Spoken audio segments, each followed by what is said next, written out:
Hello students, good morning, जय हिंद। मैं Vipin sir और आप जीविका केमिस्ट्री क्लासेस में आपका एक बार फिर से स्वागत है। हेलो स्टूडेंट्स, आप पढ़ रहे हैं class 12 chapter number 10 chemistry. Class 12 chapter number 10 chemistry पढ़ रहे हैं। इस चैप्टर्स में आपको 5 वीडियो भेजे जा चुके हैं, जिसमें 5वें पार्ट में आप पढ़ रहे थे हेलो एल्केन्स के प्रॉपर्टीज, भौतिक गुण और रासायनिक गुण। रासायनिक गुण में हेलो एल्केन्स 4 प्रकार की अभिक्रियाएं दिखाते हैं, जिसमें कि पहली रिएक्शन आपकी हो चुकी थी नाभिक स्नेही प्रतिस्थापन अभिक्रिया के बारे में आपका हो चुका था। अब आपका नंबर 2 है, नंबर 2 पर है, उसी के आगे का प्रॉपर्टी है। नंबर 2 पर है निराकरण या विलोपन अभिक्रियाएं। निराकरण या विलोपन अभिक्रियाएं इंग्लिश में कहेंगे elimination substitution reaction. Elimination substitution reaction, या इन्हीं को शॉर्ट में कहते हैं ई रिएक्शन या ई अभिक्रिया। ठीक है ना, ई अभिक्रिया। अब हम इनके बारे में चलते हैं, थोड़ी सी डिटेल करते हैं क्या होती है एलिमिनेशन रिएक्शन। तो आइए स्टार्ट करते हैं बिना किसी विलंब के।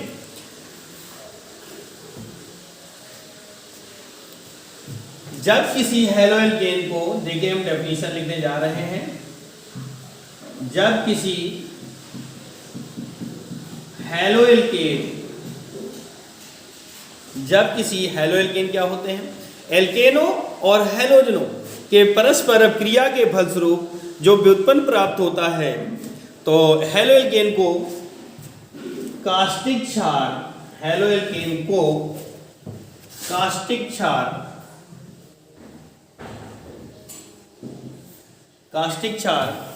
के साथ एल्कोहलीय, कास्टिक क्षार के साथ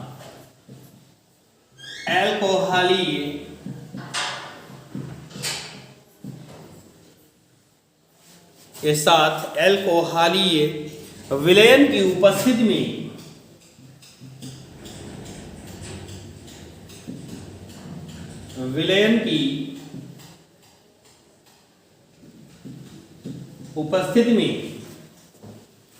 एल्कोहलीय विलयन की उपस्थिति में गर्म करते हैं।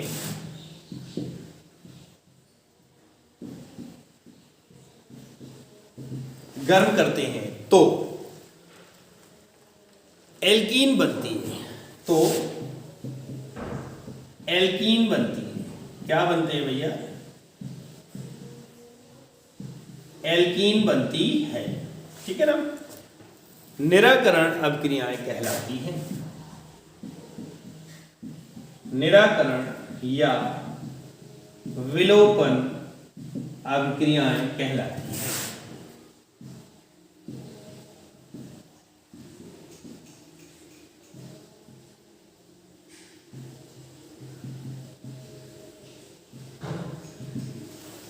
जब किसी हेलो एल्केन को कास्टिक क्षार के साथ एल्कोहलीय विलयन की उपस्थिति में गर्म करते हैं तो एल्कीन बनती है। निराकरण या विलोपन अभिक्रियाएं कहलाती हैं। ठीक है ना, निराकरण या विलोपन अभिक्रियाएं कहलाती हैं। फॉर एग्जाम्पल देखिएगा, एग्जाम्पल नंबर 1 देखते हैं।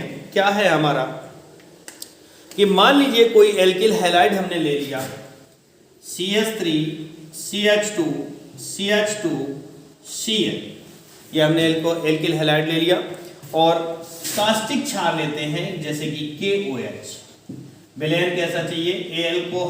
एल्कोहलीय को शॉर्ट में ALC और डॉट लिख देंगे, ALC डॉट कर देंगे तो पूरा विलयन माना जाता है एल्कोहलीय। ठीक है ना, क्या मानते हैं इसको? एल्कोहलीय। तो बनता क्या है? CH3 single bond CH double bond CH2। ठीक है ना भैया, CH3 सिंगल बॉन्ड CH और single bond double bond CH3, एक हाइड्रोजन यहां से निकलता है। ठीक है, और आपका क्या बनेगा? ये इतना निकल जाता है। क्या निकल रहा भैया? KCl बाहर हो गया है ना, KCl बाहर हुआ, प्लस आपका बच जाता है OH, और यहां से निकला हुआ हाइड्रोजन H2O के रूप में पृथक होता है। अब आपकी जो डेफिनेशन थी कि जब किसी हेलो एल्केन को, ये हमारा हेलो एल्केन हो गया, जब किसी हेलो एल्केन को कास्टिक क्षार के साथ KOH कास्टिक क्षार एल्कोहलीय विलयन की उपस्थिति में एल्कोहली विलेन की उपस्थिति में गर्म करते हैं। क्या करते हैं भैया? गर्म। तो गर्म का सिंबल बना देंगे तो एल्कीन बनता है, अर्थात द्विबंध युक्त यौगिक प्राप्त होता है, द्विबंध डबल बॉन्ड यौगिक प्राप्त होता है, एल्कीन बनता है। दूसरा एग्जांपल देखते हैं, ये तो पहला था। अब हम दूसरा एग्जांपल देखते हैं। क्या है कि मान लीजिए CH3 CH2Br है ना, ब्रोमोएथेन ले लिया हेलोएल्कीन की जगह पर ब्रोमोएथेन, और अब हमने कास्टिक क्षार की जगह पर NaOH लिया, लेकिन NaOH का विलेन कैसा है? वो है एल्कोहलीय विलेन। और इसको हम गर्म करेंगे तो क्या बनेगा कि CH2 डबल बॉन्ड CH2, ठीक है ना, एल्कीन बन जाएगा। यहां से एक हाइड्रोजन निकलेगा और एक तो आप ये देखिएगा कि NaBr बाहर हो जाएगा। क्या बाहर होगा? NaBr प्लस H2O बाहर हो जाएगा, ठीक है ना। तो डेफिनेशन क्या थी कि जब किसी हेलोएल्केन को कास्टिक क्षार के एल्कोहली विलेन के साथ गर्म करते हैं तो कास्टिक क्षार को एल्कोहली विलेन के साथ गर्म करते हैं तो एल्कीन बनती है। निराकरण या विलोपन अभिक्रियाएं कहलाती हैं। आगे लिख सकते हैं कि ये अभिक्रियाएं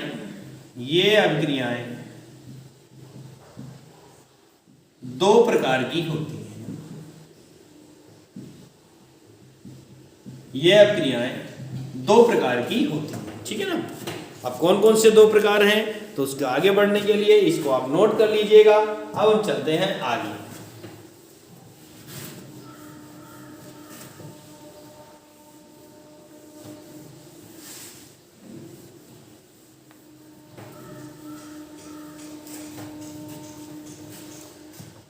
आगे में नंबर 1 पर या नंबर रोमन अंक में नंबर 1 डालेंगे E1 अभिक्रिया, E1 अभिक्रियाएं, ठीक है भैया। कौन सी अभिक्रियाएं हैं? E1 अभिक्रियाओं के बारे में पढ़ना है, E1 रिएक्शन के बारे में पढ़ना है। तो इसकी डेफिनेशन क्या है? वे एल्किल हैलाइड, वे एल्किल हैलाइड जिनका आयनन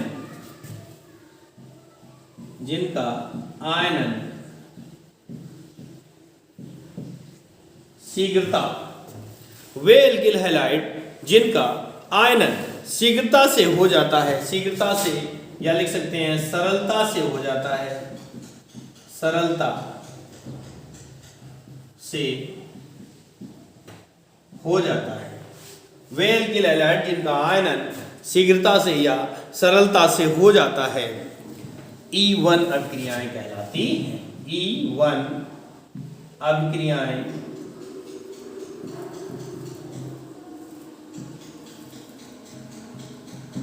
कहलाती है। याद हो गई होगी डेफिनेशन, बहुत सिंपल सी डेफिनेशन आपके लिए नोट कर लाते हैं कि वे एल्किल हैलाइड जिनका आयनन सरलता से हो जाता है E1 अभिक्रियाएं कहलाती हैं, ठीक है ना। फॉर एग्जाम्पल हम लेके चलते हैं कि वैसे तो नॉर्मली ऐसी अभिक्रियाएं तृतीयक एल्किल हैलाइड देते हैं। कौन से देते हैं? तृतीयक। तो CH3 का होल थ्राइस CCl, CH3 का होल थ्राइस CCl, और इसकी क्रिया हम करवाते हैं KOH से। इससे करवाते हैं KOH से। वो विलेन कैसा होगा? एल्कोहलीय विलेन लेते हैं और ये बनता है CH3 का whole twice single bond C double bond CH, ठीक है ना, प्लस KCl बाहर हो जाएगा, KCl बाहर होगा, प्लस आपका आ जाएगा H2, ठीक है। अब ये अभिक्रिया आपको समझ में कम आई होगी, इसको हम डिटेल से करते हैं।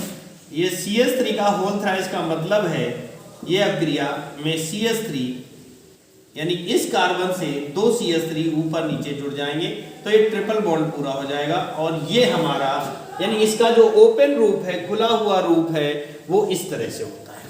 अब अगर हम इसकी KOH से क्रिया करवाते हैं वो भी एल्कोहली सॉल्यूशन में, तो क्या बनता है कि एक तो ये निकल जाता है ना, तो CH3 C CH3। अब देखते हैं भैया कि अगर हम यहाँ पर CH3 को जोड़ते हैं, यहाँ पर जोड़ दें तो इस कार्बन की वैलेंसी कम हो जाती है। कार्बन की वैलेंसी 4 होनी चाहिए, तो क्या हो जाता है कि यहाँ पर डबल बॉन्ड लगता है और एक CH3 CH2 में कन्वर्ट हो जाता है, परिवर्तित हो जाता है। साथ में क्या निकल गया, Kc है ना, प्लस OH, और यहाँ CH3 था, CH2 एक हाइड्रोजन निकलेगा जो कि H2O बना देगा। ठीक है ना, ये होता है हमारी E1 अभिक्रिया। तो हम इसको नोट नहीं करेंगे, ये हमें समझाने के लिए मैंने इसको किया था डिटेल में। आपकी ये एग्जाम्पल पर्याप्त होगा आपकी तैयारी के लिए। ठीक है, नंबर 2 पर हेडिंग है E2 अभिक्रिया। E2 अभिक्रिया है, समझ में आ गया होगा E1 अभिक्रियाओं के बारे में कि वे एल्किल हैलाइड जो क्रिया करते हैं, है ना। अब चलते हैं E2 अभिक्रियाओं के बारे में, क्या होती हैं हमारी E2 अभिक्रियाएं। इसी का जस्ट उल्टा हो जाएगा, वे एल्किल हैलाइड, वे एल्किल हैलाइड जिनका आयनन शीघ्रता से या सरलता से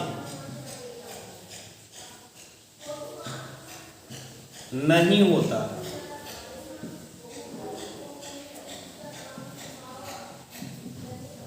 E2 अभिक्रिया है।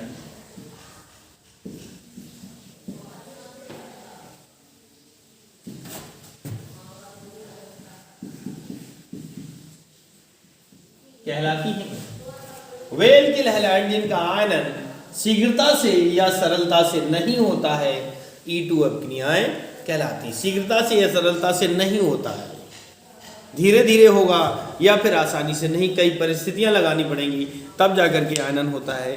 तो ऐसी अभिक्रियाएं हमारी क्या कहलाती हैं, E2 अभिक्रियाएं कहलाती हैं। ठीक है ना, फॉर एग्जांपल देते हैं, एग्जांपल हमारा हो जाएगा CH3 single bond CH2 Br, ब्रोमोएथेन लेते हैं और इसकी क्रिया हम करवाते हैं NaOH से, कास्टिक क्षार से, वो भी कैसे, एल्कोहलीय सॉल्यूशन की उपस्थिति में गर्म करेंगे। ठीक है ना, क्या करेंगे, गर्म करते हैं तो क्या बनता है, एल्कीन बनता है, यानी CH2 double bond CH2 plus NaBr plus H2O। But इनमें क्या होता है, ये अभिक्रियाएं आसानी से पूरी नहीं होती, कंप्लीट नहीं होती हैं। आया समझ में, कंप्लीट नहीं होती हैं, ऐसी अभिक्रियाएं E2 अभिक्रियाएं कहलाती हैं। अब ये हमारी E1 अभिक्रियाएं यानी एलिमिनेशन रिएक्शन कंप्लीट होती हैं, इनको हम साफ करते हैं और आगे चलते हैं। आपने लिखा था कि हैलोएल्केन्स 4 प्रकार की अभिक्रियाएं दिखाते हैं, तो अब हम चलते हैं नंबर 3 पर। नंबर 3 पर है हमारा अपचयन अभिक्रियाएं। अपचयन अभिक्रियाएं, अपचयन अभिक्रियाओं के बारे में आज हम अध्ययन करने वाले हैं। अब इसके नंबर 3 पर, इनको इंग्लिश में कहेंगे reduction reaction, reduction reactions, reduction reactions क्या होती हैं कि हेलो, इनमें अपचयन कराया जाता है। और भैया आपको मैं बता दूं बेटे कि अपचयन हमेशा हाइड्रोजन के साथ होता है। किसके साथ होगा, हाइड्रोजन के साथ अपचयन हमेशा कराया जाता है। तो हम चलते हैं क्या कि लेते हैं अपचयन अभिक्रियाओं में कौन कौन सी हैं, ये थोड़ी सी डिफिनीशन होगी। और हैलोएल्केन्स जो होते हैं वो अपचयन के फलस्वरूप एल्केन बनाते हैं। क्या बनाते हैं, एल्केन। तो यहाँ छोटा सा लिख सकते हैं कि हैलोएल्केन, हैलोएल्केन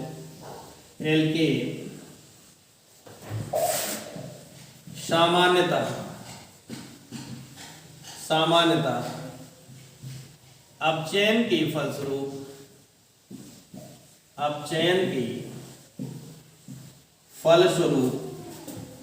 एल्केन बनाते हैं, एल्केन बनाते हैं। बहुत छोटी सी डेफिनेशन है, हैलोएल्केन सामान्यतः अपचयन के फलस्वरूप एल्केन बनाते हैं। फॉर एग्जांपल लेते हैं, लेकिन ये काम जो होता है वो उत्प्रेरक की उपस्थिति में होता है, RH। ठीक है ना, क्या लेते हैं, RX। अभी मैंने आपको बताया कि अपचयन हमेशा हाइड्रोजन के साथ होता है, अपचयन हमेशा हाइड्रोजन के साथ होता है। तो RX प्लस H2 यहाँ पर लिख सकते हैं उत्प्रेरक, या इंग्लिश में लिखें तो कैटालिस्ट हो जाएगा, CATALYST, कैटालिस्ट, ठीक है ना, कैटालिस्ट उत्प्रेरक, और ये बन जाएगा RH। यहाँ से हाइड्रोजन एक इधर जुड़ जाएगा और जो X था यानी हैलोजन परमाणु था वो HX के रूप में बाहर हो जाएगा। एग्जाम्पल में देखते हैं, मान लीजिए कि हमने ले लिया CH3Cl लेते हैं और हाइड्रोजन से अपचयन कराते हैं कैटालिस्ट की उपस्थिति में, उत्प्रेरक की उपस्थिति में, तो ये बन जाएगा भैया CH4 प्लस HCl बाहर हो जाएगा, ठीक है ना। क्या बन गया? एल्केन बना, मेथेन बन गया, यानी एल्केन बना, ठीक है। अगर हम यहाँ पर आयोडीन लेते RI, एल्किल आयोडाइड लेते हैं, तो प्लस हाइड्रोजन से अपचयन कराएंगे, यहाँ पर हो जाएगा कैटालिस्ट के रूप में रेड फास्फोरस यानी लाल फास्फोरस को लेते हैं उत्प्रेरक के रूप में, तो हमारा बनता है R single bond H plus HI, यानी एल्केन बनता है। फॉर एग्जाम्पल में मान लो हमने ले लिया ethyl iodide C2H5 plus H2, red phosphorus लेते हैं तो बन जाएगा C2H6 प्लस HI, ये बनता है, ठीक है ना। ये तो हेलो एल्केन सामान्यतः अपचयन के फलस्वरूप एल्केन ही बनाते हैं, ठीक है। ये थी थर्ड नंबर की अपक्रियाएं, इनका कोई प्रकार नहीं होता है, इतना ही रहेगा, आप नोट कर लीजिएगा। और अब हम चलेंगे नंबर 4 की ओर।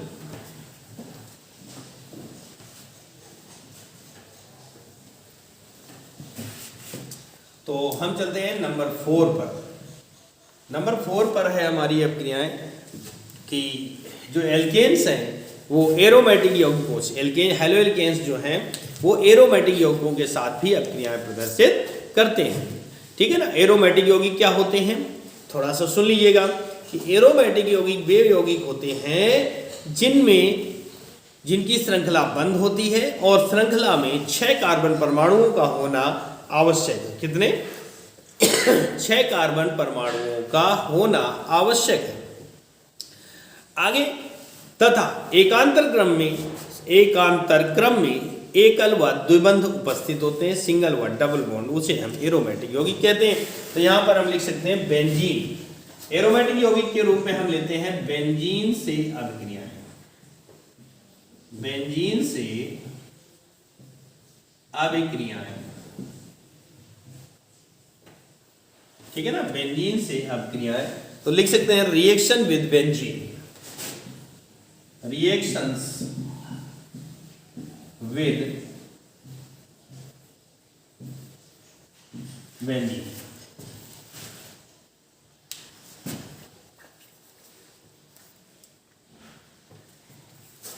लिख सकते हैं डेफिनेशन क्या होगी, mono halo alkane, mono halo alkane,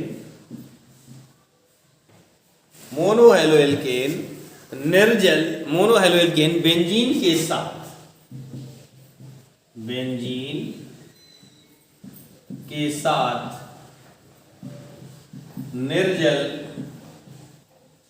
aluminium chloride AlCl3, aluminium chloride का सूत्र क्या होता है, AlCl3 की उपस्थिति में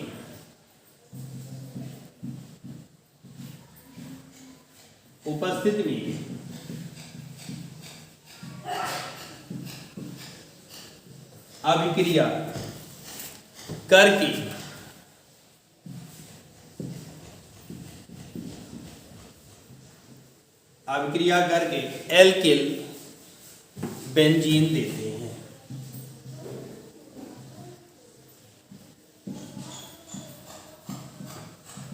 एल्किल बेंजीन देते हैं। मोनोहाइड्रोजन बेंजीन के साथ निर्जल एल्यूमिनियम क्लोराइड की उपस्थिति में अभिक्रिया करके एल्किल बेंजीन देते हैं। क्या बनाते हैं भैया? एल्किल बेंजीन देते हैं। कैसे अभिक्रिया होती है, एग्जाम्पल देखते हैं कि बेंजीन हो जाती है। हेलो एल्केन लेते हैं, RX ले लिया, निर्जल AlCl3 एल्यूमिनियम क्लोराइड।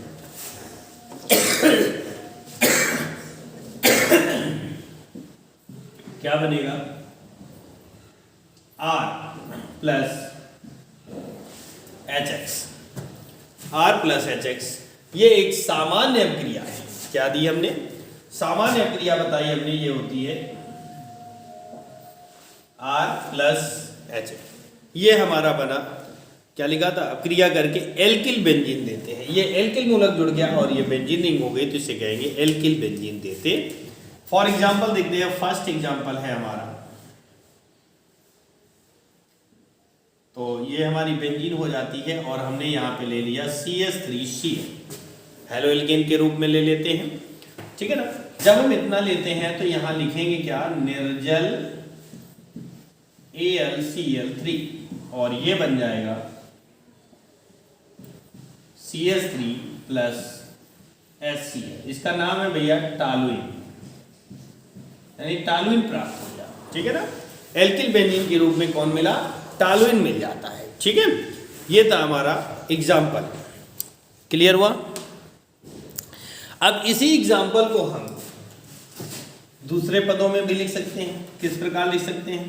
यानी C6H6 बेंजीन का सूत्र होता है, CH3Cl, कंडीशन वही रहनी है, निर्जल AlCl3 और बन जाएगा C6H5, एक हाइड्रोजन का प्रतिस्थापन होगा और CH3 जुड़ जाएगा प्लस HCl। मतलब अगर रिंग के रूप में ना दिखाना चाहें इस अभिक्रिया को, तो हम इस प्रकार से भी दिखा सकते हैं। तो हम इस प्रकार से भी अभिक्रिया को दिखा सकते हैं, ठीक है ना।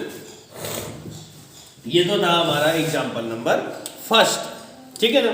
अब हम इसको साफ करते हैं। आप लोगों ने नोट कर लिया होगा और नहीं नोट किया तो नोट कर लीजिए। इसी से रिलेटेड दूसरा एग्जाम्पल लेते हैं। एग्जाम्पल नंबर 2, बेंजीन रिंग लेते हैं प्लस C2H5 Br लेते हैं, ठीक है ना। निर्जल AlCl3 और बन जाएगा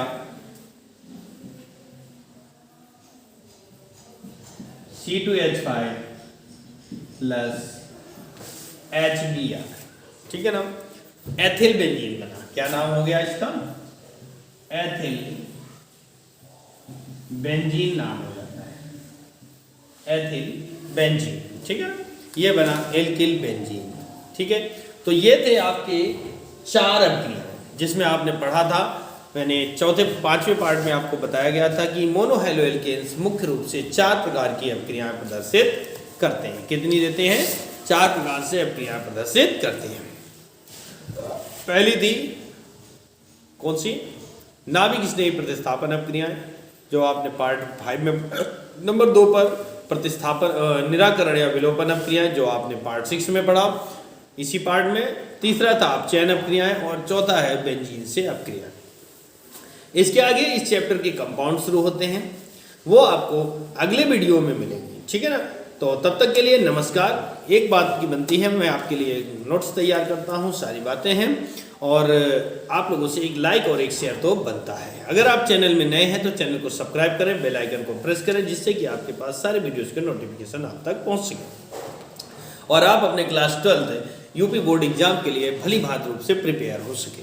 बेस्ट ऑफ लक। जय हिंद, जय भारत।